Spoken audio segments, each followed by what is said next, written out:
Hello, everyone. Welcome to Something to Talk About Live. My name is Liz Owen. My pronouns are she and her, and I'm the Director of Communications for PFLAG National. It is really, really great to have you with us. I don't want to waste any time because this is such an important and timely conversation. I'm going to turn it right over to my friend and colleague, Jean Marie Nevada. Hey, Liz, how's it going? I'm good. How are you? I'm so excited about this conversation. I can hardly sit still. I'm going to get the heck out of here. Yeah, so I can get all jiggly around here and get very excited and talk about banned books. So thank you, Liz. We'll talk to you later. You bet. Hey, everybody. My name is Jean Marie Nevada. I'm the Director of Learning and Inclusion at PFLAG National. My pronouns are she and ella. And every single week we get together to talk about something related to LGBTQ inclusion. And so this is a very interesting show. A few weeks ago, my colleague, Greg Gorkiski, who is our social media guru, came to me and said, I have this idea. There's this whole thing with these books being banned, and I think we should talk about it. And he started to construct the list and construct what this could look like. And I'm so excited that this is really happening. So for those of you who like to read the article and the questions and read along, you can go to straightforequality.org/discussion series. And that is where you will find this week's article, which is entitled Librarians Are Resisting Censorship of Children's Books by LGBTQ plus and Black authors. And that appeared in the 19th, and it was written by Nadra Nittle. So to have this conversation, we have three absolutely incredible guests. We have first Deborah Caldwell-Stone, who is the director of the American Library Association's Office for Intellectual Freedom. We have Maia Kobabe, who is the author of Gender Queer, a Memoir. And we have Malinda Lo, the author of Last Night at the Telegraph Club, which was just named one of the National Book Award winners for young people's literature. So welcome, everybody, and thank you for being here. Hello. Hello, everyone. Thanks for having me. Oh, thank you so much for being here and for joining us for this really, really important conversation. So I want to get right into the content. So for those of you who haven't read the article yet, it is a pretty shocking piece when you actually get into some of the numbers and the ways this effort is actually showing up. So Deborah, I was wondering if we could start with you. So one of the interesting things, and by interesting, I mean kind of horrifying things that I saw in the article was that the ALA had reported that between, if we looked at September 2020 and September 2021, the reports of attempts to ban books had gone up about 60%, which is kind of an outrageous number for 1 year. So what's happening out there, and what do you think is behind the sudden urgency for this effort? We know this isn't a new effort, but it does seem to be ramping up. No, I think we're seeing the results of a fairly loosely, I'll be fair, it's loosely organized campaign among a number of advocacy groups to impose a kind of orthodoxy on what's available to young people in school libraries and public libraries. We're seeing groups like Mass Resistance, the anti-LGBT group, get involved with challenges. We're seeing Heritage Action, which is part of Heritage Foundation, Parents Defending Education, Moms for Liberty, and they're all targeting specific books. It seems like the main target for their ire are books that deal with the experiences of LGBTQIA persons, or that are meant for families led by same-sex couples or things like that. What's really insidious about their efforts is that their effort to frame any materials dealing with gay, queer, transgender persons as inherently obscene for minors. And when I say minors, they're talking about anyone under the age of 18. So there's no accommodation for adolescents, young adults preparing for adulthood at all. And some of their rhetoric makes it sound like books that are intended for high schoolers are in the hands of 5-year-olds.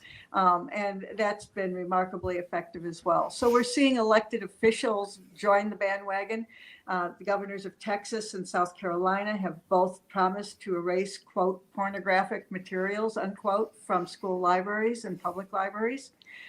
We're seeing the proposal of legislation that would make it possible for librarians and educators to be criminally charged for providing materials to young people that parents don't approve of.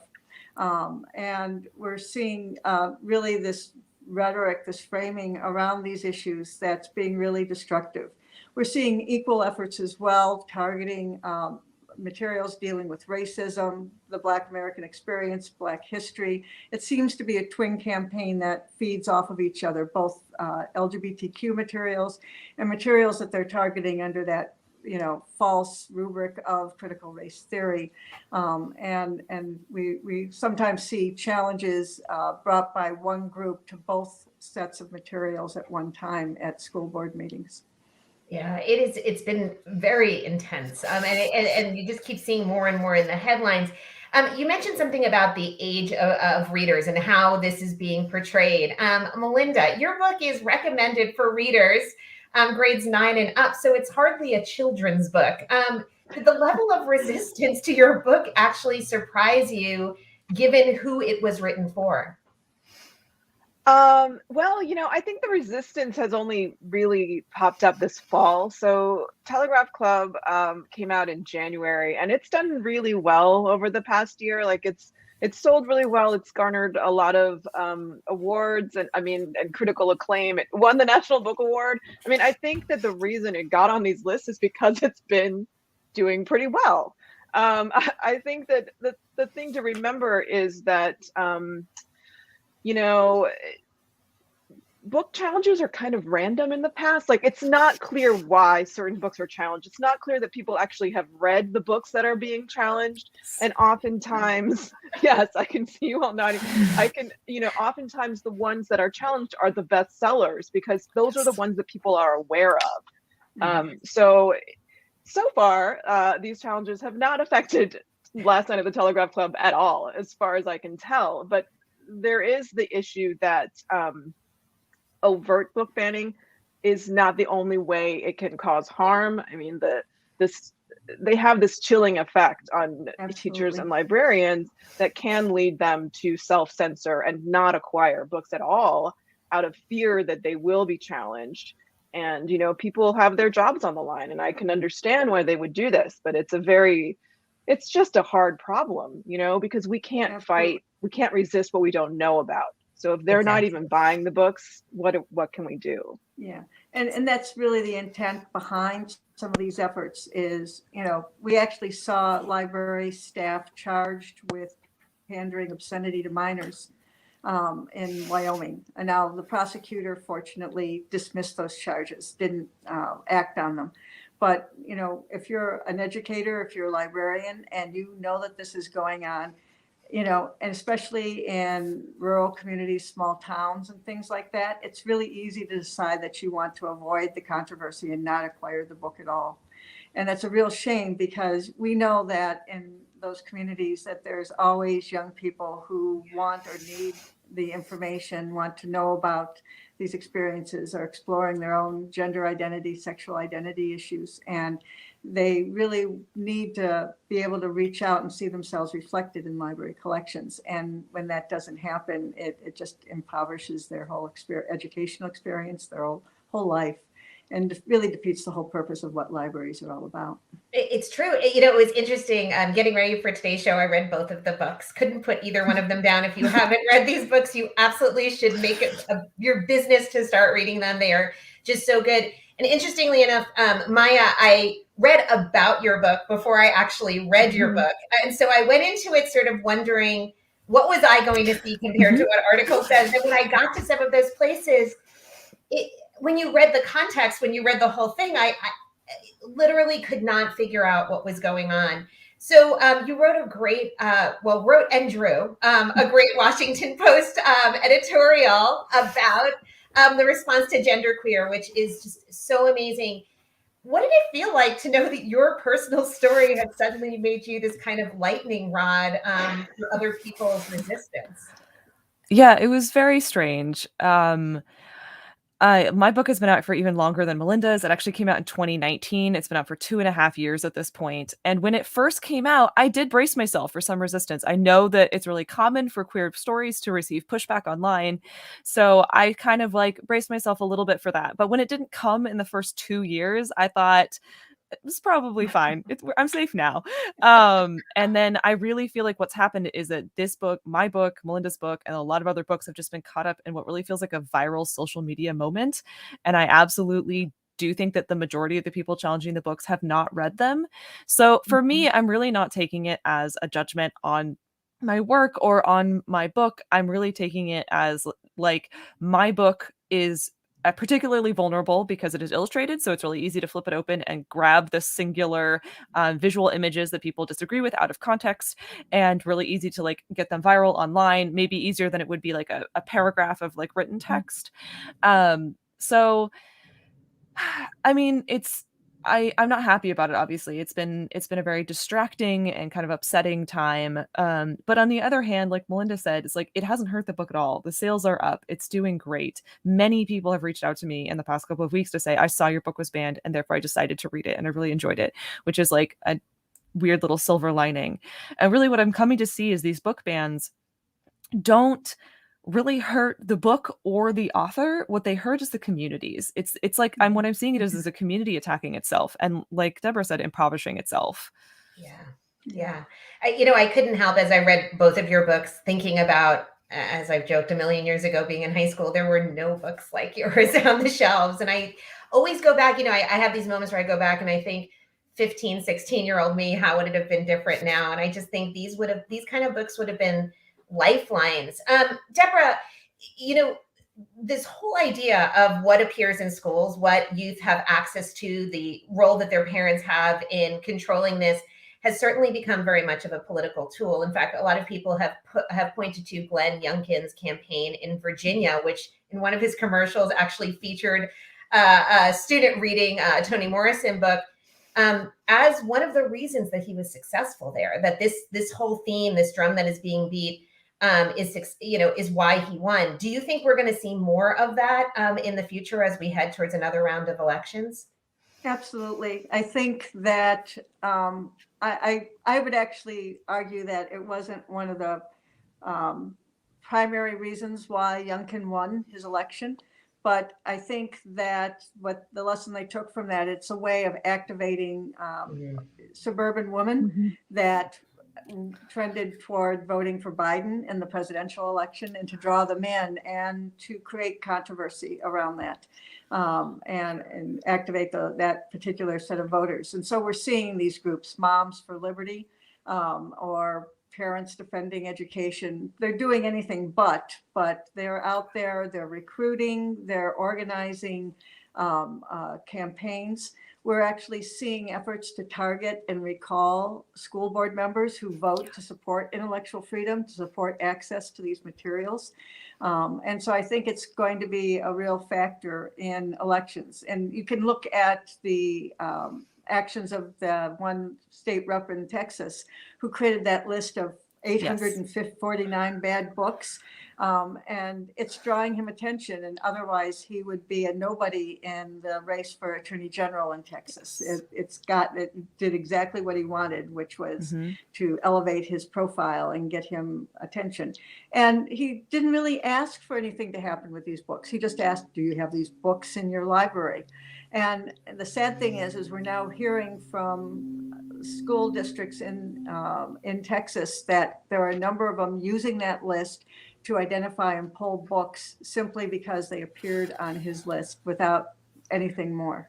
And of course, the majority of the books were either LGBTQIA themed or dealing with race or racism. So, it's, I think that we'll certainly see it. And we're certainly already seeing discussions in state legislatures. We know that there will be a bill pending in Georgia. A bill's already been introduced in Florida, all aimed at providing tools for censorship, aimed at what are called diverse materials, diverse topics in schools and libraries. Yeah, it's definitely on the move.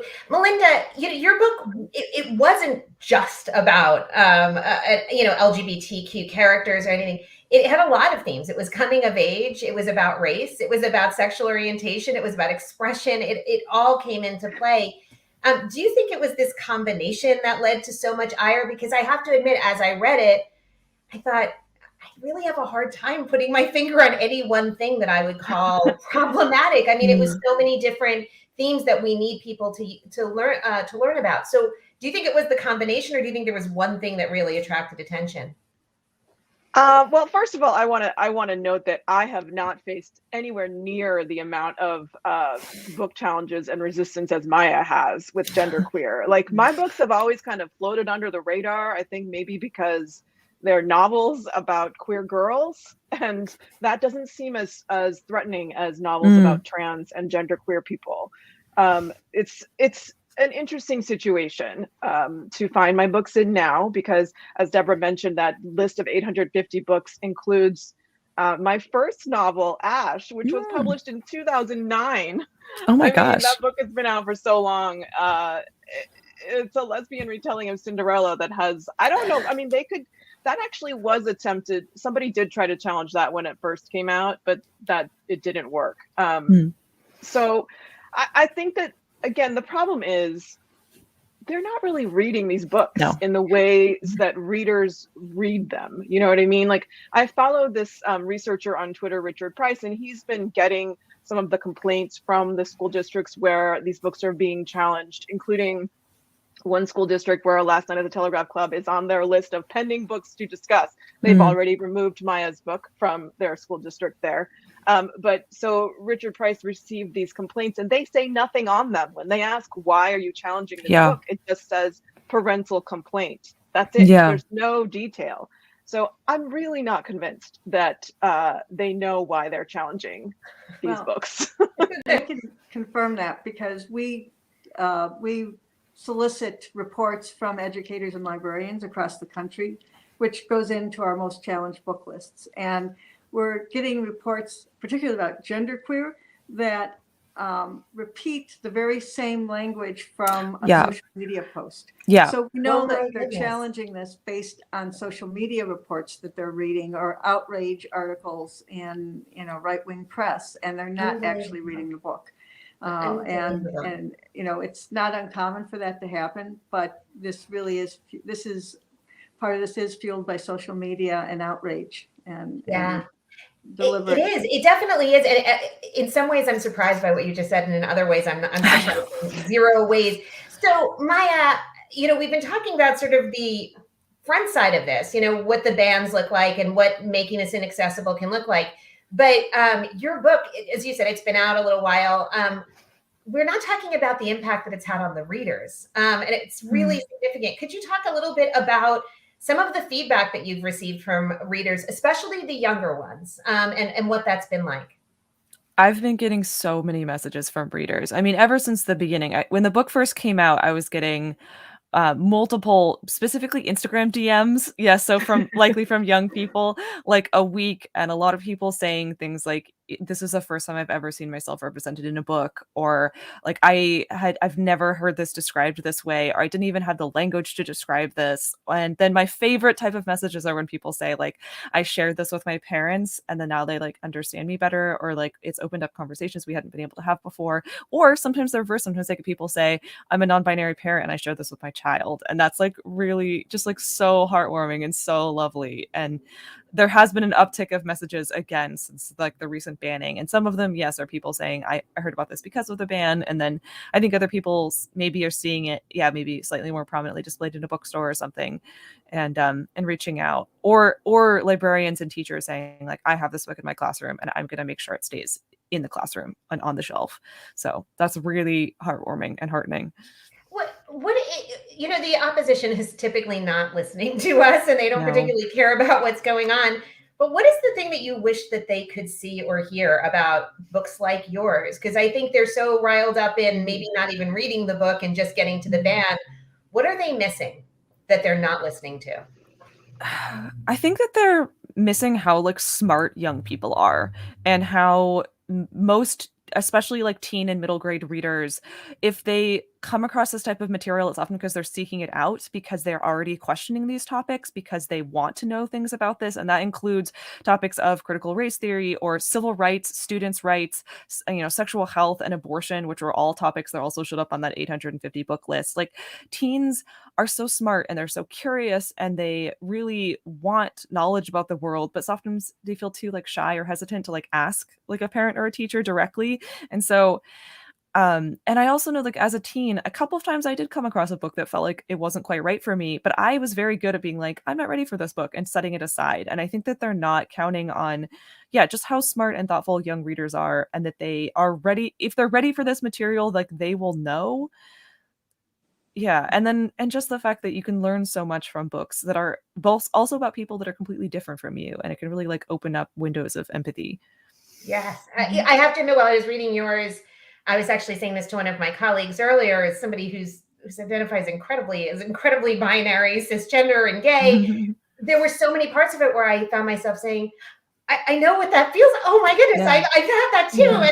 And it was such an eye opener to me, even as an adult, or at least that's Yeah. what I'm told, to have these moments. And again, it left me with that wonder 15, 16-year-old me wishing that she had that book. So we have about 10 minutes left, and I want to spend time talking about what we should be doing, because PFLAGers are nothing if not action-oriented. So Deborah, I want to start with you. So how can everyday advocates be of service here? How can they help defend librarians, defend the selections that are coming in libraries? Because I was listening to the point that you started with, that this isn't just about banning, but this is sometimes about intimidating librarians for bringing certain content in. So what should people be doing with libraries and librarians?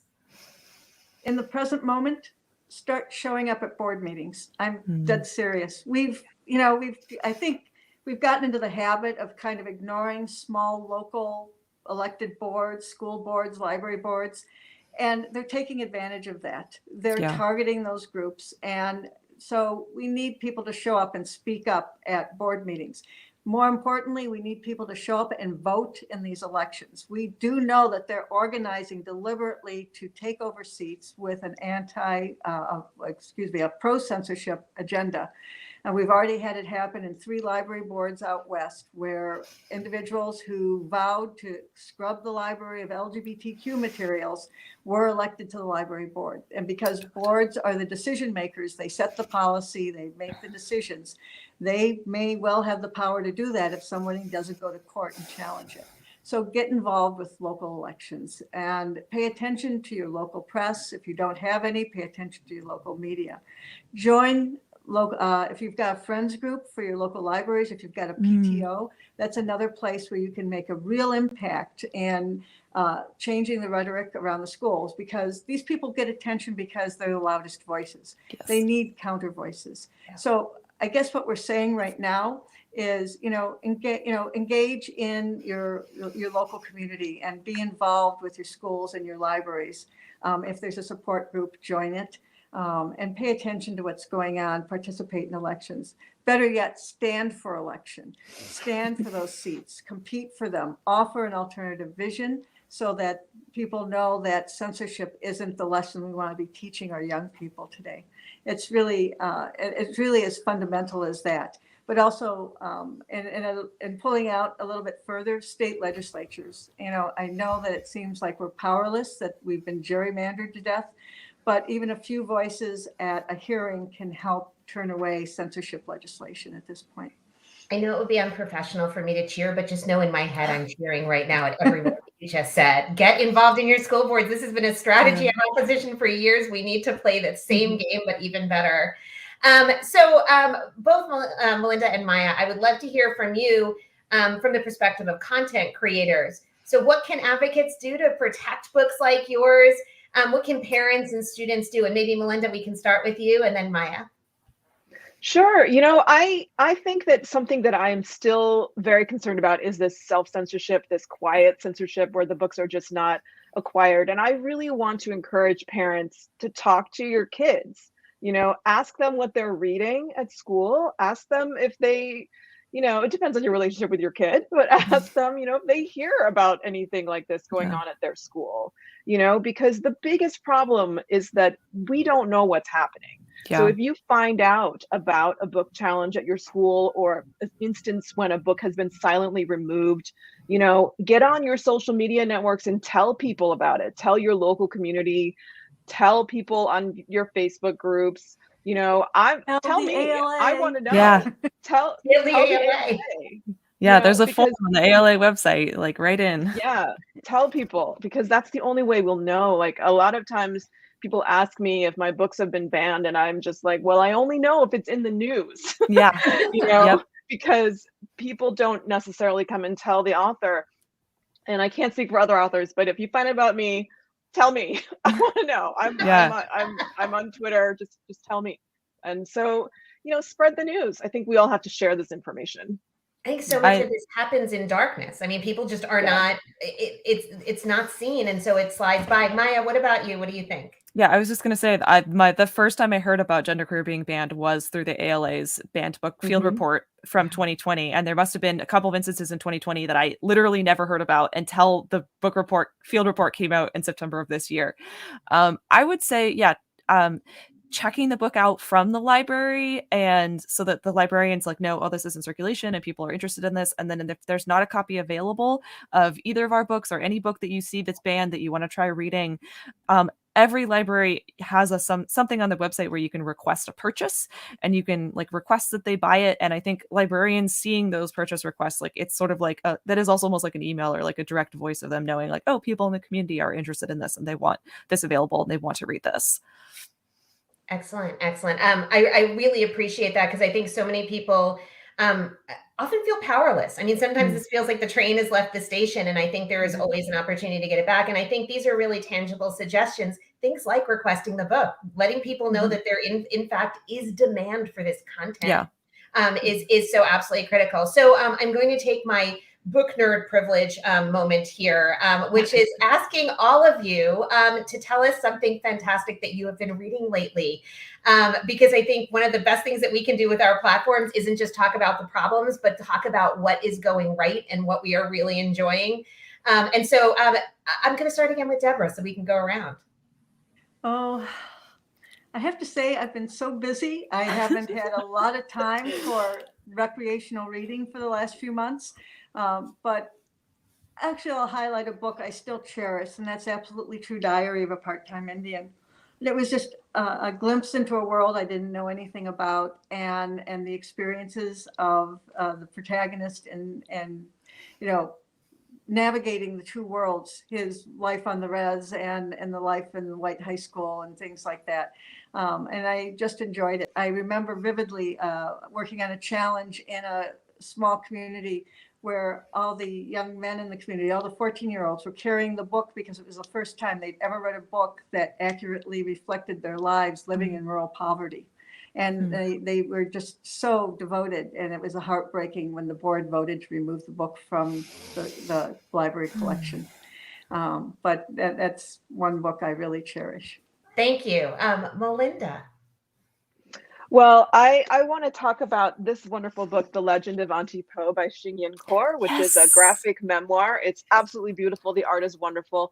And the thing about this book is, so my novel, Last Night at the Telegraph Club, is about a queer Chinese American girl in the 1950s. There are very few books about queer Chinese American girls in history. This is another one. And it just came out this year. It's set in the 1800s. The main character is in a logging camp.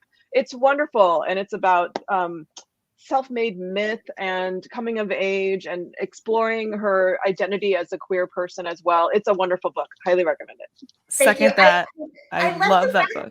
That we're like this. We didn't think these books existed, and yet here they all are. Yeah. I'm so that's right. It's so exciting. Maia, go ahead. I'm sorry I interrupted. No, that's okay. I love that book. I'm friends with the author. We did a book event together earlier this year. I wanted to shout out a book that I think has been a little under the radar, which is Out of Salem by Hal Shreve, which is a book that's set in high school in which there's magic and sort of supernatural elements, and there is a werewolf character and a zombie character, and they're both queer, and they become friends, and there's also a lot of really rich metaphor of monstrosity and queerness and the way people view other sexualities and other bodies as monstrous, but that can be reclaimed, and people finding each other who have been sort of pushed to the margins of their societies. And I just thought it was really, really well written, and I believe it came out in early this year. Thank you. Thank you all. This was such an absolute treat. It was an absolute gift. When we came up with the idea, I wasn't sure if we'd be able to make it happen. And here all of you are having this conversation. I'm so grateful to you for your time. I'm even more grateful for you for your advocacy and your creativity and what you are putting out into the universe and giving people who sometimes feel like they are never going to be seen a way to see themselves, and then defending the ability for those books to remain on shelves. So Deborah, Malinda, Maia, thank you so very much. And please keep up the incredible work that you are doing. Thank you for having us. Thank you for hosting this. Yeah. Thank you. Well, everybody, this gets us to the end of yet another show. It's always hard to end these when the conversation is that good. We will be back next week with actually our last show of 2021. I almost said 20. I'm so confused. We will wrap up the same way we do every single week, which is reminding you to run fast, laugh hard, and most of all, be kind. But please, please, please, if you haven't done it yet, get vaccinated. And if you have been vaccinated, go get your boosters so we can all be together again sometime soon. If you need any help before next week's show, make sure you visit pflag.org/find to locate your closest chapter. My name is Jean Marie Navetta, and I will see you next week on Something to Talk About Live. Bye, everybody.